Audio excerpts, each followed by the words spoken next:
Halo anak-anak hebat, apa kabar? Jumpa lagi dalam mata pelajaran PIPAS dengan materi zat dan perubahannya. Selamat menyaksikan.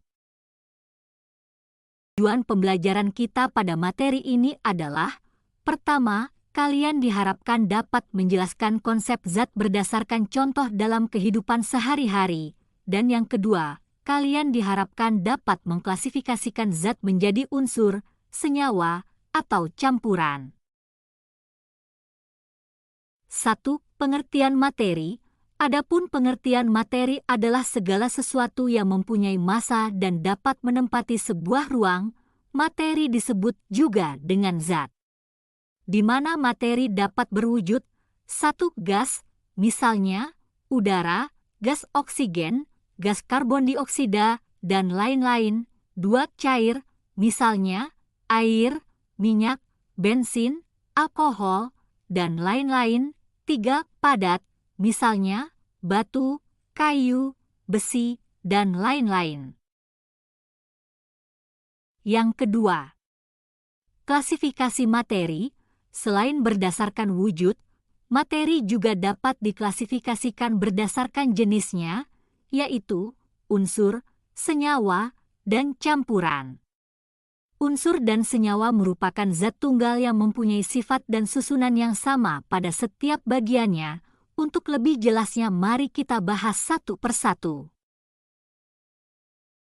Yang pertama, unsur. Unsur adalah partikel penyusun suatu materi yang tidak dapat diuraikan lagi menjadi zat lain yang lebih sederhana melalui reaksi kimia biasa. Contohnya adalah besi, emas, aluminium, oksigen, nitrogen, karbon, dan sebagainya. Perhatikan pada gambar emas dan besi. Ini merupakan contoh dari unsur yang disebut dengan unsur logam. Anak-anakku sekalian, perlu kalian ketahui bahwa unsur terbagi atas 3 bagian, yaitu unsur logam, non-logam, dan semi-logam. Dalam kehidupan sehari-hari, kita banyak memanfaatkan unsur logam, non-logam, dan semi-logam untuk berbagai keperluan. Bahkan semua benda yang kita gunakan tersusun dari unsur kimia termasuk logam. Sejak abad ke-9, para ahli telah menemukan unsur kimia dan mengembangkan pemahaman secara bertahap hingga abad ke-20. Mereka juga menggunakan simbol atau lambang guna menunjukkan perbedaan antara unsur kimia satu dengan lainnya. Unsur-unsur kimia terbagi menjadi 3 bagian, yaitu unsur logam, non-logam, dan semi-logam, metaloid. Simak penjelasannya berikut ini. Yang pertama, unsur logam. Logam termasuk ke dalam zat padat, namun ada satu unsur logam yang wujudnya cair seperti air raksa. Unsur logam memiliki sifat warna putih mengkilap, memiliki titik lebur rendah, mampu menghantar arus listrik, ditempa, dan menghantar kalor atau panas. Contoh unsur logam yaitu: 1. Tembaga, cu digunakan dalam kabel listrik, uang logam, dan perhiasan. 2. Seng, Zn digunakan di setiap pembuatan atap rumah. 3.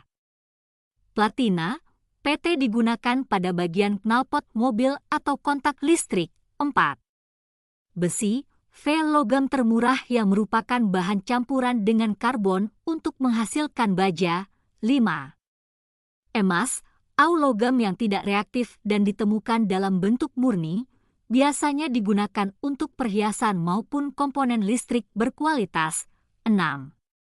Nikel, Ni tahan dengan udara dan air di suhu biasa, oleh karenanya nikel digunakan untuk lapisan pelindung. Yang kedua, unsur non-logam.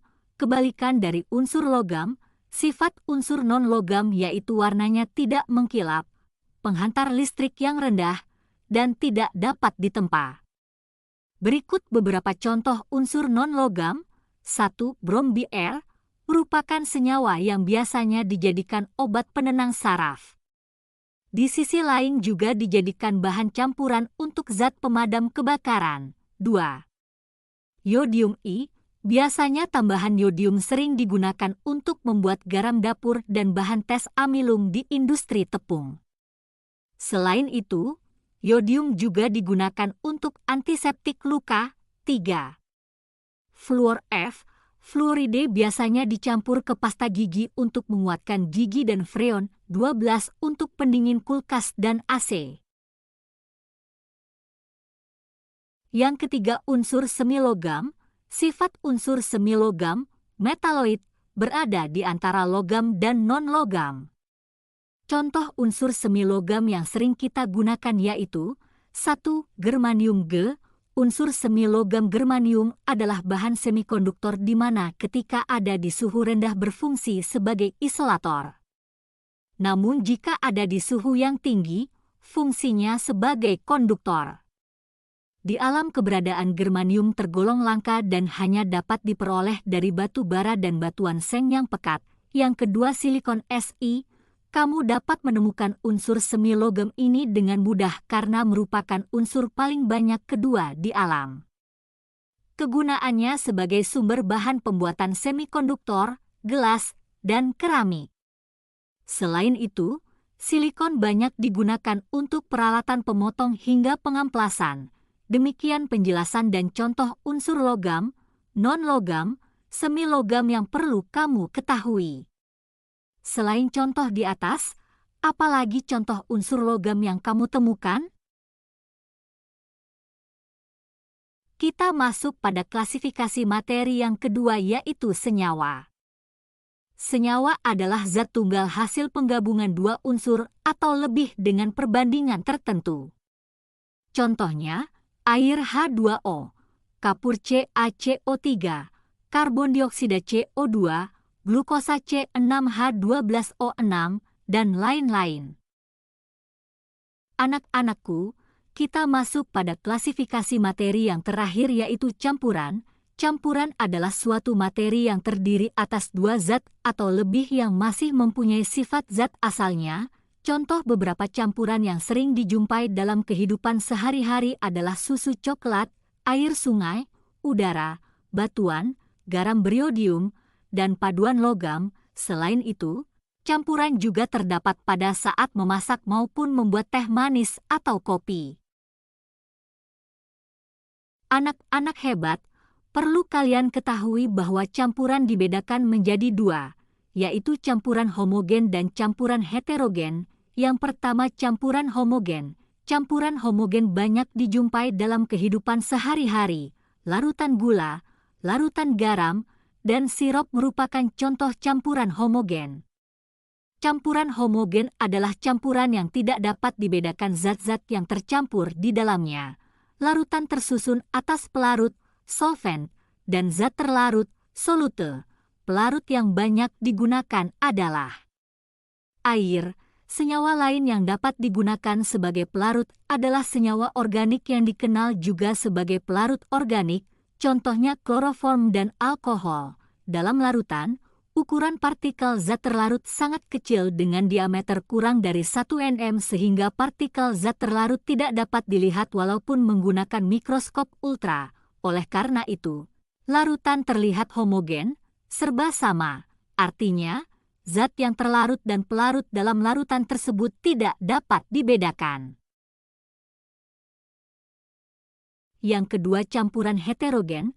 Campuran heterogen terjadi karena zat yang tidak dapat bercampur satu dengan lain secara sempurna sehingga dapat dikenali zat penyusunnya. Dengan demikian, pada campuran heterogen, seluruh bagiannya tidak memiliki komposisi yang sama, tidak serba sama. Berbeda dengan larutan gula, pada campuran pasir dan air, tentu dapat dibedakan antara pasir dan air. Campuran pasir dan air merupakan salah satu contoh dari campuran heterogen. Demikian video pembelajaran kita pada hari ini, semoga bermanfaat bagi kita semua. Terima kasih, sampai jumpa pada materi selanjutnya.